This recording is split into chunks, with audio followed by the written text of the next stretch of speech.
Hey, what is up, y'all? It's Sonia, It's Genevieve. And Teresa. bringing you fresh and zesty content for your education and enjoyment. In this episode, we're going to talk about every high schooler's favorite nonprofit organization, CollegeBoard, and their hold over the college application process in regards to testing. Now, keep in mind that while we are going to be as objective as we can when presenting the facts, that isn't to say that we don't have some very strong opinions on this organization, especially with us being seniors. We're now in the middle of applying to colleges and finding scholarships in the middle of a pandemic, no less. So bear this in mind as we dive into the discussion. So to start off, what do we want to talk about first? The SAT or the AP tests? I think we could start with the SAT just because of all of the stuff that happened with the AP test this year. We can get to that later. All right. Okay.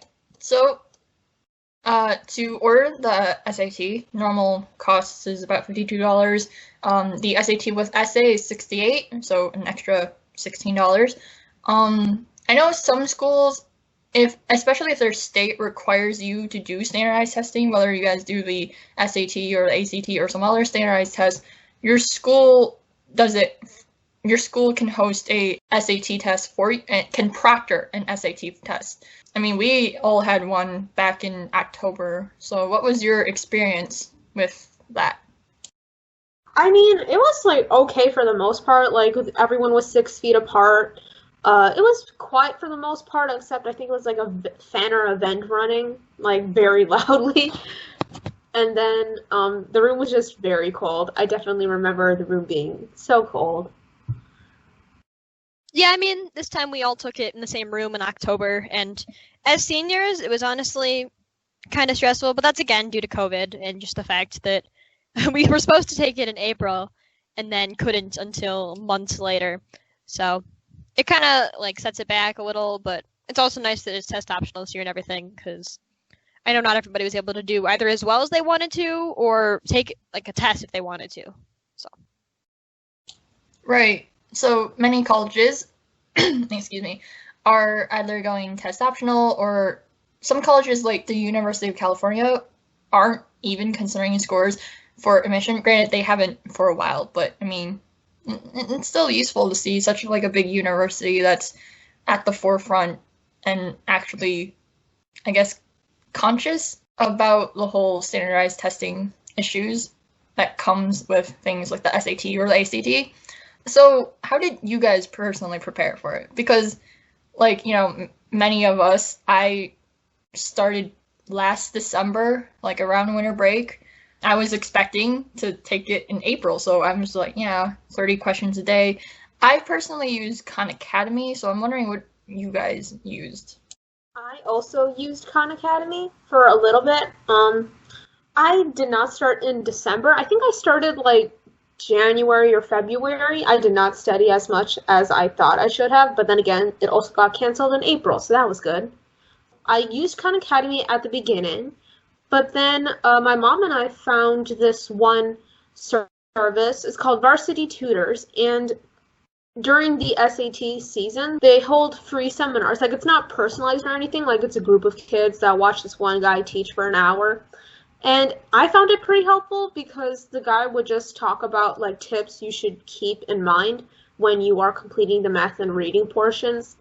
For example, for math, only read the information that applies. Don't pay attention to the context if you don't need to. And then for reading, read as fast as you can, but also make notes here and there about things that you think are important. Yeah, I know that I definitely studied the least out of all the three of us.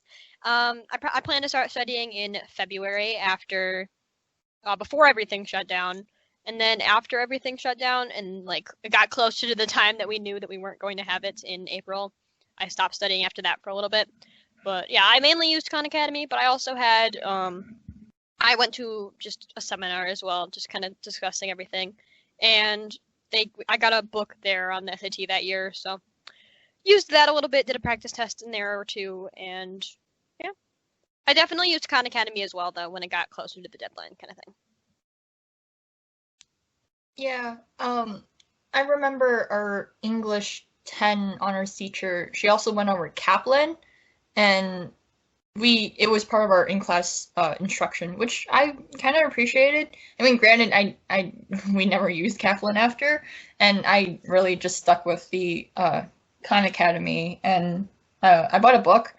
It was about like $250, but the one thing that really stuck with me is that same English teacher told us never to like pay crazy amounts of money for like SAT busting seminars or like the workshops, which, I'm like, I appreciated the honesty, and, it kind of makes you recognize that, yeah, the test itself is about like 50 something dollars, but like there are like seminars out there that are like $1,000 per that one class. So I mean, it's one test too. So the amount that's spent around this test to get into college, that's kind of crazy. And I know, right now everything being test optional, and it's not, you don't have to spend thousands of dollars. And granted, SAT testing sites are being shut down as we, continue with this pandemic.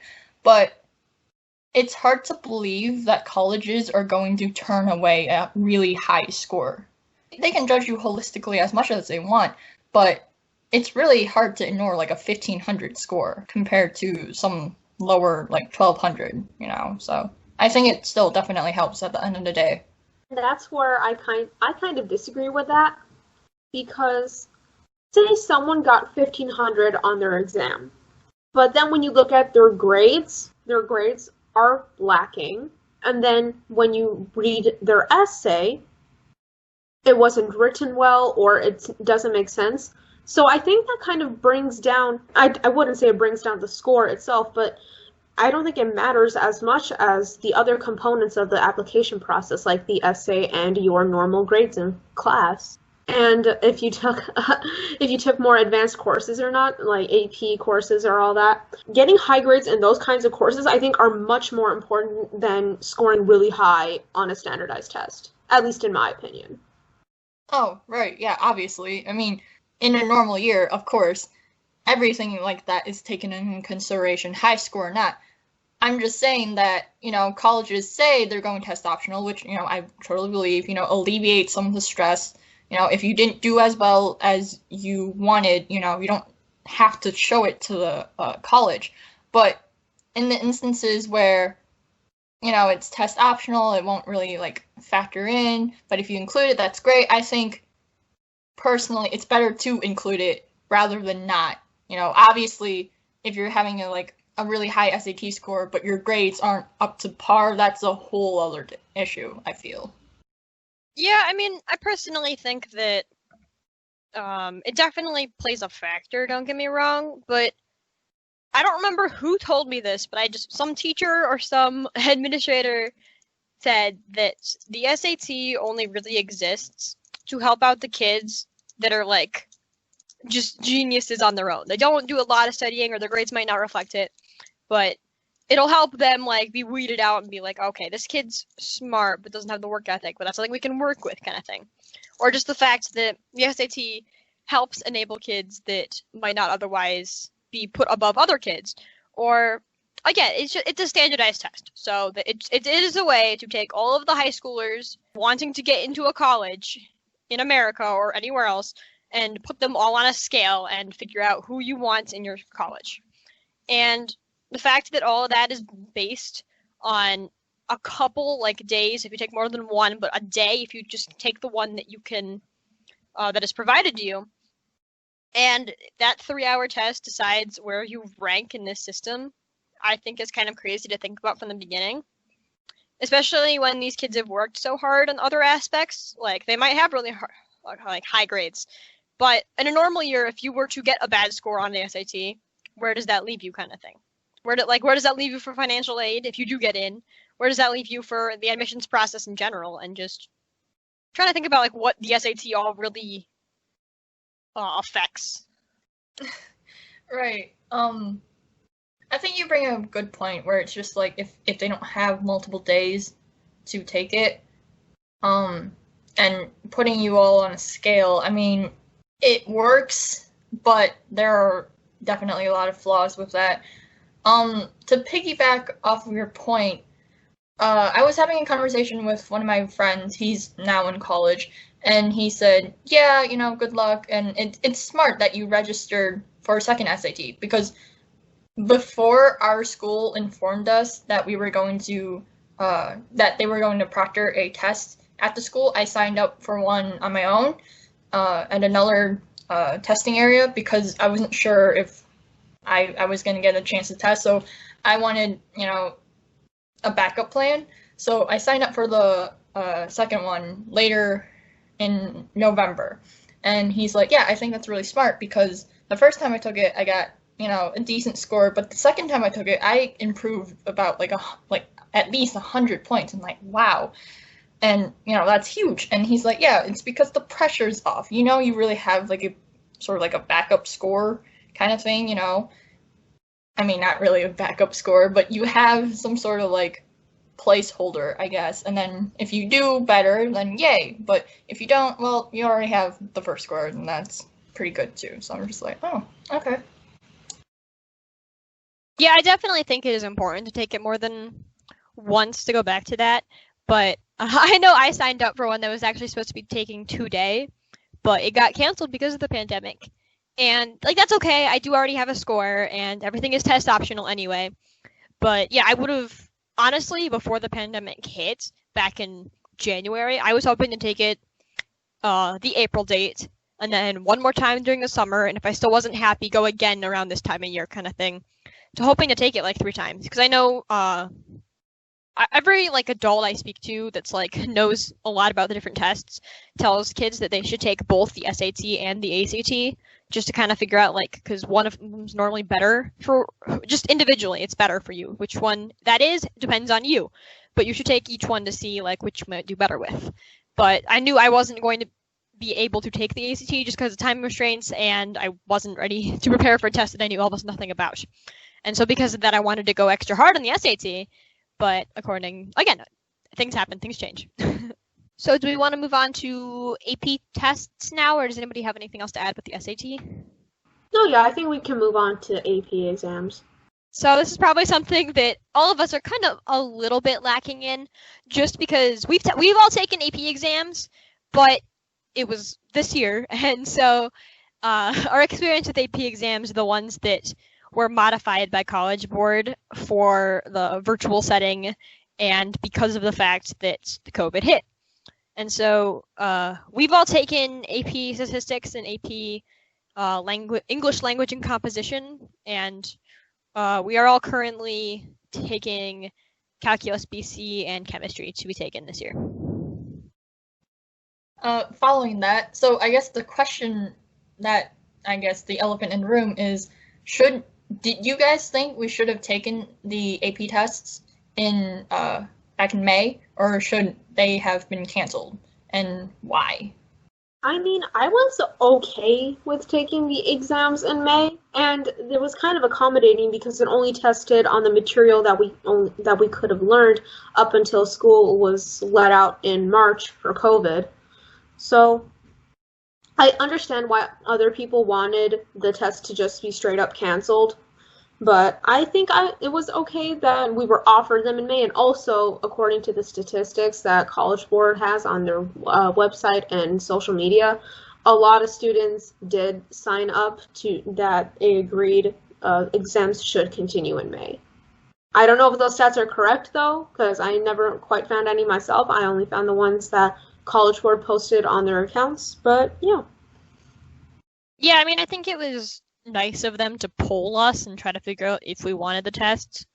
I personally wanted them, mainly because I know college is expensive, and any credits I can gain ahead of time would be nice, so I'm not spending that extra money that for a class that I've already half taken kind of thing. So I know I wanted it for the credits mainly, but I felt like if they just canceled AP exams altogether, I'd be kind of sad, because all that work you put in to not take the AP exam for that credit is what I'd be worried about. Okay, here's the thing that I have a little trouble with. Back when they announced that they were still continuing on with AP exams, there were a lot of backlash from a lot of kids, which I get, But at the same time, I'm still wondering why they were so like outraged, because if you didn't want to take the test, you didn't have to take the test then. And they gave you refunds because or at least partial refunds, I believe. I don't quite remember, but I know that last year they started the initiative where we signed up for the tests back in November instead of March. So, I mean, that was a huge, change. But yeah, I don't, I mean, I guess you can chalk it up to, well, now that we can take the test, colleges are going to look at my app and be like, well, why didn't you take the test? Or I guess, did you take the test and why didn't you, and ask for a reason. But I don't know. Why would you, I guess, complain about taking the test if all you could do is just not take the test and be done with it, See, what I saw of the complaining about the AP test from this year was not the fact that they were happening or that that they weren't canceled. Because, yeah, you got refunded for it. You could just say no. And I think in the past, when you haven't taken an AP exam, someone might ask you. But if you said it was 2020 and everything was crazy and kind of thing, and you described that it was a global pandemic, they might cut you some slack. So I feel like what I saw of people being upset about CollegeBoard and AP exams was less about the fact that they were continuing, but more about how they were continuing and what they were accommodating and what they weren't accommodating, and how some exams were kind of not as great as others, and the fact that for international students it was awful, and just the whole system of how everything went down. I sort of forgot about that aspect with the international students.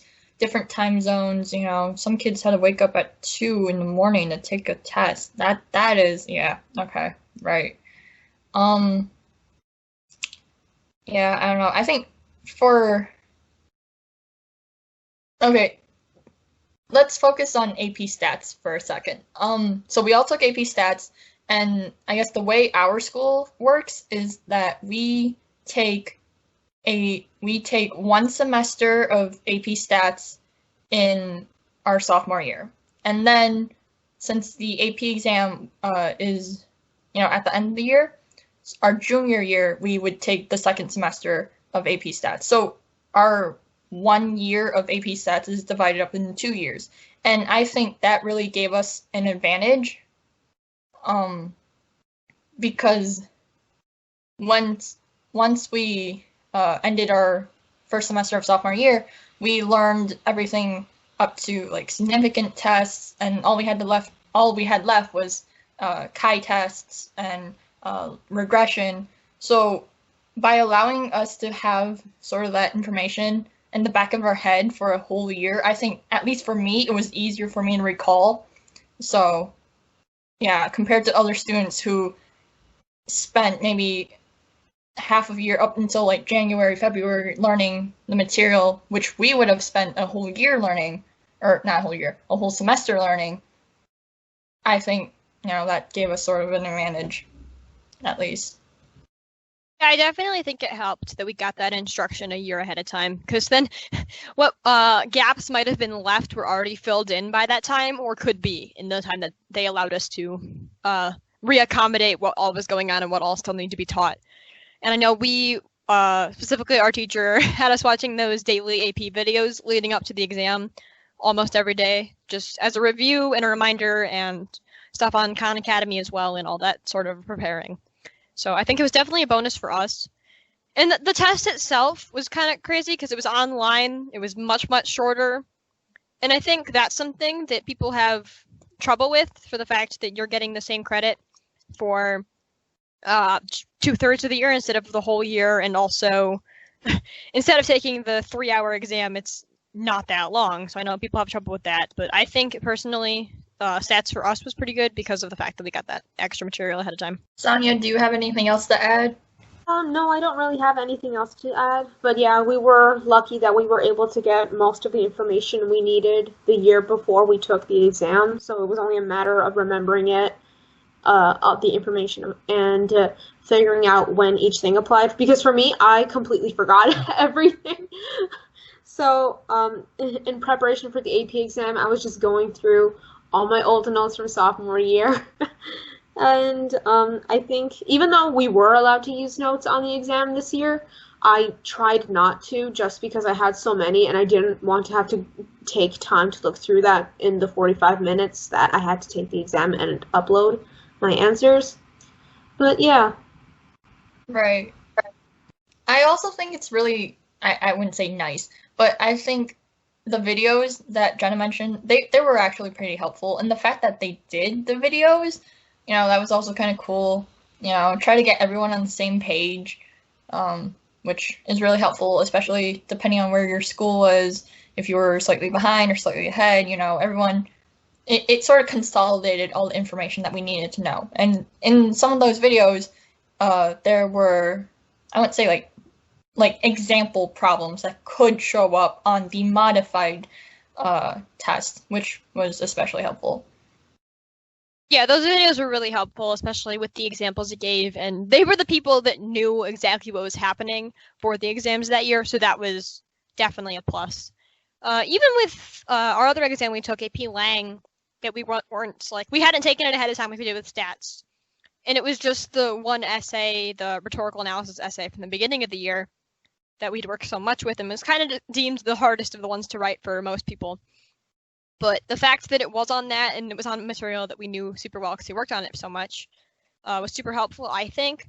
And they did the AP videos for that as well. And I think our teacher just sent a couple our way that she thought would be super helpful. But yeah. See, I'm glad you segued into AP Lang. Personally, I didn't really use the videos. I guess the way to study for to write an essay is just to write an essay. So I wrote 3 essays the day before the exam and 2 before I took it. Yeah, for AP Lang, I did the same thing. I wrote a bunch of essays the day I think it was 2 days before the exam. I wrote a few essays and asked my teacher to check them really quickly. So I was pretty confident in my abilities for the exam, and I actually did end up watching some of the AP videos that weren't assigned just so I knew I had all my bases covered, because I really liked the AP videos for AP Lang.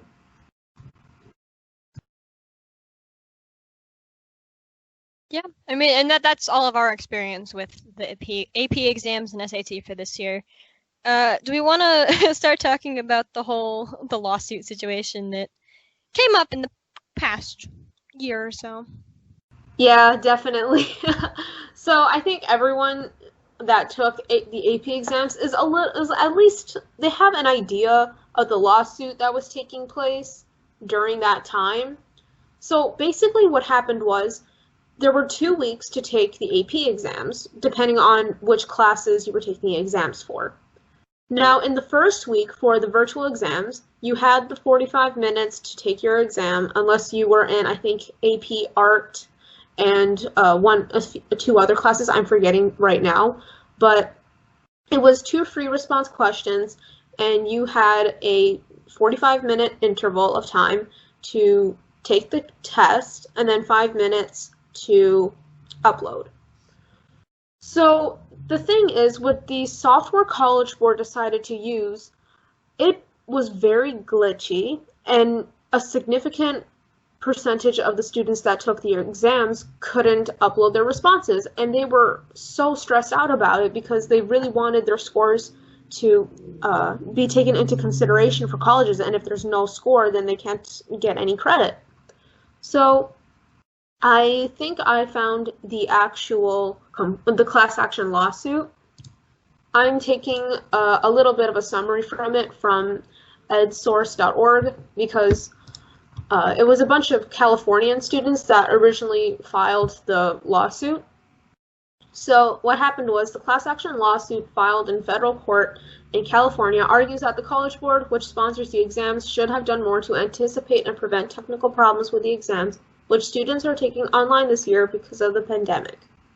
When the exam started last week, which is the first week, some students across the U.S. said they encountered technical glitches that prevented them from submitting their exams, though the College Board said this week that, quote-unquote, less than 1% of students were unable to submit their responses. 3 of the student plaintiffs resided in California, and then the students' attorneys, Philip Baker and Marcy Lerny Miller, they said, despite revenues of close to $500 million a year from its AP program alone, the College Board failed to do what was necessary to make it at-home AP exams fair and accessible. This is inexcusable in light of the unprecedented challenges faced by students and their families this year. The plaintiffs were seeking damages of more than $500 million and asked that their answers that they weren't able to submit still be graded, rather than being forced to retake the tests. The general counsel for College Board dismissed the lawsuit. His name is Peter Schwartz. He said it was baseless. This lawsuit is a PR stunt masquerading as a legal complaint being manufactured by an opportunistic organization that prioritizes media coverage for itself. It is wrong factually and baseless legally. The College Board will vigorously and confidently defend against it and expect to prevail. We don't really know what happened after the lawsuit was filed, and Peter Schwartz just said it was baseless. I haven't found anything saying it was actually there was a verdict, so I think this is still outstanding. I think it was just the fact that somebody actually filed a lawsuit against College Board that we all kind of were okay with, more or less what it was about, but just the fact that somebody actually went out to go do that because of the other complaints everybody has about College Board as well. I think, I guess personally for us, it was really fortunate of us to take the exams at a later date. Therefore, we could kind of see all the kinks sort of being worked out and be like, oh, make sure when you're uploading your answers, if you happen to take a picture of it, make sure you have to convert it into this format or download it first or do whatever. And I guess there was enough troubleshooting behind the scenes to make sure when we took the exams, it went a lot smoother than, let's say, physics, who I remember that's one of the first tests that were taken on the first week. But other than that, I think as any organization, especially one that is actively involved in high schoolers' education, I think they should have taken and addressed the claims a lot more seriously. I mean, granted, later there were some, I guess, they were more lenient with how testing process went. So if you couldn't manage to submit your scores properly, or not your scores, your answers properly, then you could take a picture, have a timestamp of something, or just kind of ensure that you did it within the time frame, and you could email them. So that was kind of nice, but that was only, again, after so much outrage and everyone complained about it. So and Genevieve was talking about how, we were just surprised because someone actually decided to file a lawsuit against College Board. I will raise you to that because there was another lawsuit filed in December 2019. It was a family in Chicago, Illinois. Their student went to Chicago public schools. They sued College Board for illegally selling student data. So you guys know about that student search service where you can put in your email and phone number on your SAT, and then a whole bunch of colleges will email you, or straight up, some have even texted and called me hey, we're whatever college, and we want you to come because we think that you're whatever. And so technically, I'm not saying that's illegal because that part isn't illegal. What was not legal was that College Board gave student names to a third party and charged between 42 to 47 cents per name. That was a big no-no. At least that's what the family thought. This, like I said, this was in December 2019. So earlier in 2019, a group of Democratic lawmakers urged Illinois Attorney General Kwame Raoul to investigate similar claims about the College Board, specifically mentioning the student search survey and the unauthorized sale of student info. And those legislators claimed that in doing so, the board, which pulls in nearly $10 million each year from its contract with the Illinois State Board of Education and another $8.35 million from Chicago Public Schools, had violated a pair of state laws. And the link to the Loevey and Loevey archives about College Board, Loevey and Loevey was the business that the attorneys worked for. That link is in the description, and the class action complaint is also in the description for that lawsuit as well. I'm kind of curious, how did they find out that CollegeBoard was selling away kids' information? Because when we, like, you know, fill out the SAT or the PSAT or any sort of CollegeBoard related document, we essentially sign away our rights to CollegeBoard and say, hey, yeah, you know, third parties can now contact us for whatever, and I'm getting like 15 emails a day from random colleges that honestly I don't really apply to me. I'm getting some from religious colleges or some liberal arts college, which doesn't really have to do anything with my major of interest. So yeah, I'm kind of curious, how did they find out? It never says in any of the court documents how the family found out. It just said the family found out this was happening, and it turned out to be true. And then CollegeBoard replied that it was a spokesperson. They said that the organization denied it was selling names, instead claiming it had licensed them under strict agreements with colleges, scholarship partners, and nonprofit organizations. They also stated the Student Search survey is free for students and requires them to opt in before taking part. It does require you to opt in. I know that for sure because I also opted in and regret it heavily. But yeah, just the fact that when you're literally taking PSATs and SATs and AP exams, and every one of them it asks you, hey, do you want more info about colleges? Do you want them to like give you info about them? You think, oh yeah, that's probably a smart idea, just so I get exposed to more stuff. But you know, it isn't worth it. So I just want to make that clear for everybody that's listening that it is not worth it, and I don't say you should take it because it literally gives you no leg up against these colleges. Most of them you'll have never heard of, nor have an interest at looking at, nor have an interest at going to, especially like if they don't apply to your minor or if they're not in a location, or just every college on the planet is going to send you stuff. Most of it is extremely unhelpful. And you can kind of do your research on your own, I say. But just the fact that it's also almost required for all of these college students, every high school student to be in line with CollegeBoard at least one point in their life. That kind of gets thrown in there too with every high school student in the country gets asked this question. You're going to have a lot of them say yes, I believe.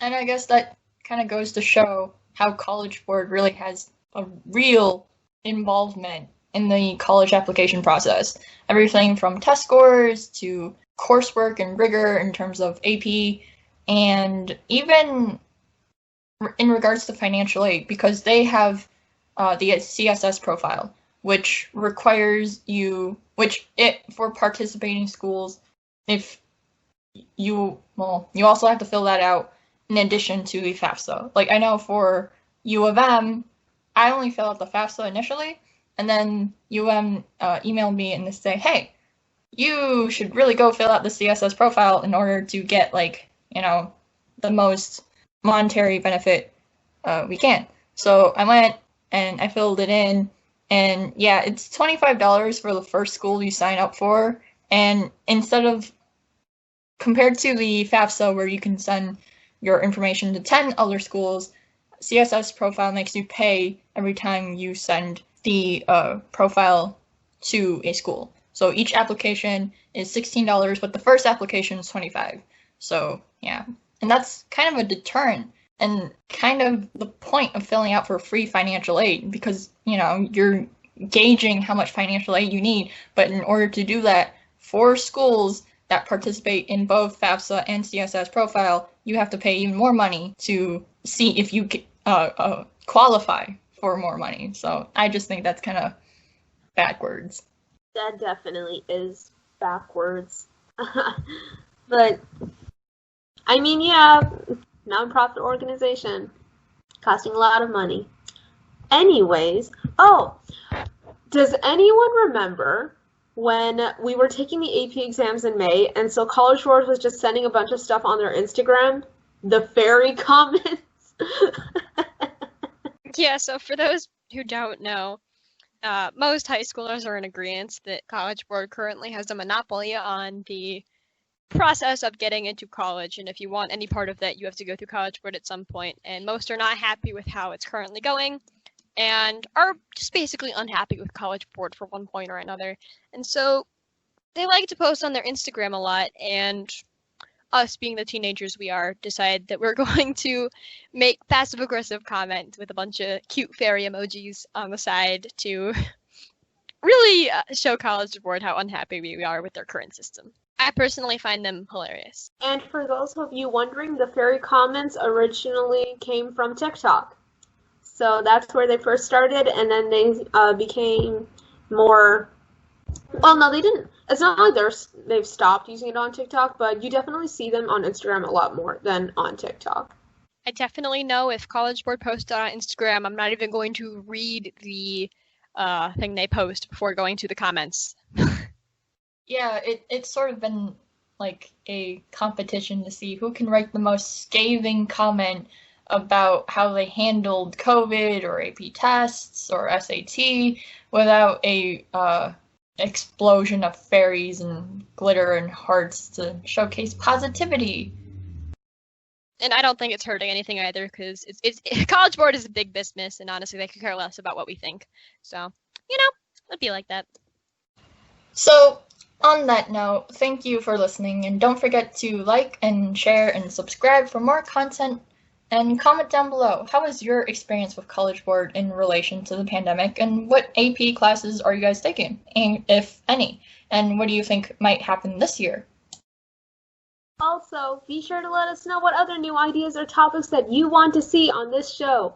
Thank you for hanging out with us, and be on the lookout for our next episode later this week.